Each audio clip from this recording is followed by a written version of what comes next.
अस्सलाम वालेकुम दोस्तों आज हम बहुत ही प्यारी वीडियो सुनेंगे सैयद अमीनुल कादरी साहब की, जो कि बहुत ही प्यारी है और यकीनन आपको भी पसंद आएगी। क्योंकि आजकल का माहौल चल रहा है कि शैतान हमारे दिलों में वसवसे डालता है मायूसी के, ताकि अल्लाह से हम मदद ना मांगें, अल्लाह से दुआ ना करें कि तू बहुत गुनहगार है, तू क्या दुआ करेगा। ऐसी मायूसी जो आती है ना, दिल में वसवसे आते हैं, उसके हवाले से कुछ बातें बताएंगे। आइए मिलते हैं हम सब लोग मिलके।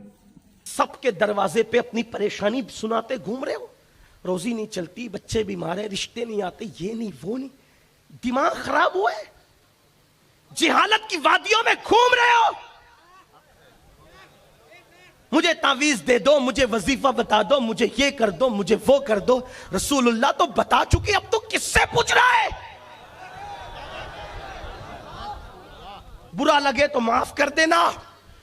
अल्लाह के यहां झुक और उसके यहां गिड़गिड़ा।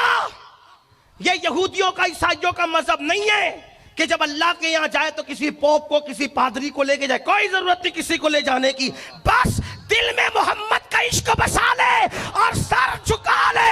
तू जो मांगेगा, अल्लाह फरमाता है उदऊनी अस्तजिब लकुम, तू मुझसे जो मांगेगा मैं तुझे अता कर दूंगा।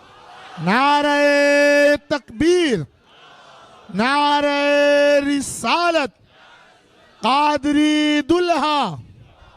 अल्लाह की बात पे अगर यकीन नहीं है तो फिर तू मुसलमान कैसा? अल्लाह के कुरान पे तेरा ईमान नहीं है तो फिर तू मुसलमान कैसा?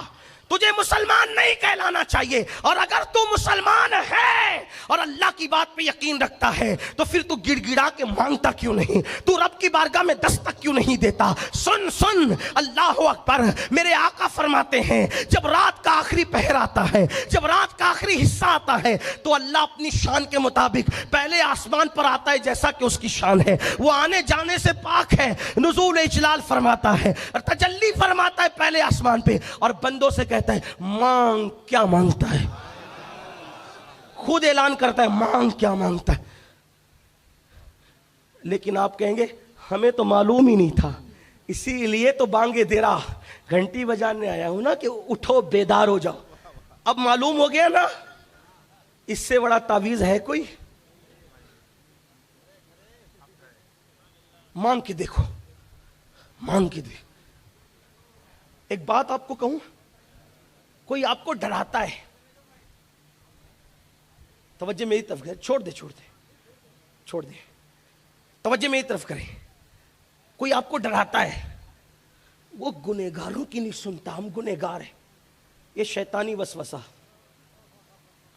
क्या मौलाना मैं तो गुनहगार हूं, बापू सैयद साहब मैं तो गुनह, अच्छा मैं लोगों के तो मेरे लिए दुआ करना, तो कहते हजरत हम क्या दुआ करें, हम तो गुनहगार हैं। इतनी जान जलती है मेरी, ये क्या मायूसी का माहौल बना रखा है। दीन नहीं पता है आपको। तवज्जो करें, गुनहगार हो ना, मैं भी गुनहगार हूं और मैं तो उससे मांगता हूं और ऐसे मांगता हूं फिर वो मुझे देता है।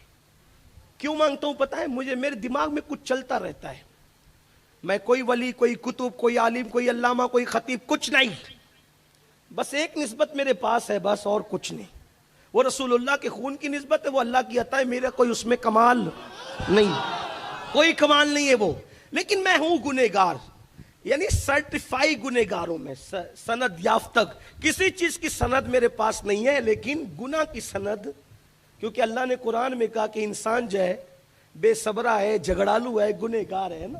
तो कुरान की सनद से अब मैं इंसान हूं तो गुनहगार तो हूं ना, तो इसकी सनद है मेरे पास कि मैं गुनह। लेकिन अब मैं क्यों मांगता हूं, और ऐसे मांगता हूं ना, ऐसे ऐसे कि आपको बोल दूं तो आप भाग जाओ कि ये पागल तो नहीं हो गया। हाँ, जैसे मुईब और महबूब में कोई झगड़ा करता है ना कि देना ही पड़ेगा, हाँ तो फिर हम ऐसे मांगते हैं। वजह, मैं लोगों को, अपने दोस्तों को कहता हूं मांग, वो सिर्फ नेकों का खुदा नहीं है, वो गुनहगारों का भी रब है। हक है। क्यों? गुनहगार हूं, गुनहगार हूं मगर खुश नसीब हूं। क्यों खुश नसीब हूं? क्योंकि मेरे हाथों में दामन मुस्तफा मौजूद। मेरा काला चेहरा नहीं देखेगा गुनाह वाला काला चेहरा, मेरी काली जबान नहीं देखेगा गुनाह वाली, मेरे काले हाथ नहीं देखेगा, वो चमकता नूर वाला दामन मोहम्मद को देख के उसकी लाज रखेगा।